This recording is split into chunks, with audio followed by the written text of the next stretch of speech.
শাহজালাল বিমানবন্দরের কার্গো ভিলেজের আগুনের ঘটনা তদন্তে চীনসহ 4টি বিদেশি সংস্থাকে আমন্ত্রণ জানানো হয়েছে, জানালেন স্বরাষ্ট্র উপদেষ্টা জাহাঙ্গীর আলম চৌধুরী।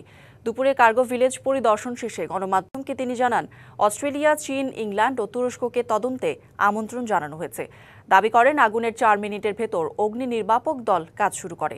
অতিরিক্ত দাহ্য পদার্থ থাকার কারণে আগুনের মাত্রা এতটা ছড়িয়েছে বলেও জানান তিনি। তবে দেশে গঠিত একাধিক তদন্ত কমিটির বিষয়ে কিছু জানাননি তিনি। এ সময় প্রবাসীদের জন্য ই-গেট সিস্টেম চালু ও পাসপোর্ট ফি কমিয়ে আনতে সরকার চেষ্টা করছে বলেও জানান স্বরাষ্ট্র উপদেষ্টা।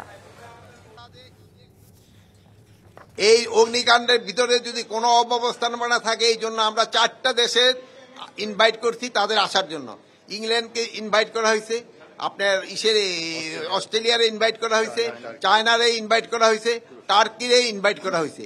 তাদের স্পেশালিস্ট আমরা আনতে চাচ্ছি, তারা একটা ইনভেস্টিগেশন করে মানে কারণটা কি এবং কে দায়ী এটা তারা বের করতে পারে। সানবিট সব দিবে সামাল। সানবিট ম্যাজিক প্রেস ডিশওয়াশিং এর মাথা ঘোরানো সলিউশন।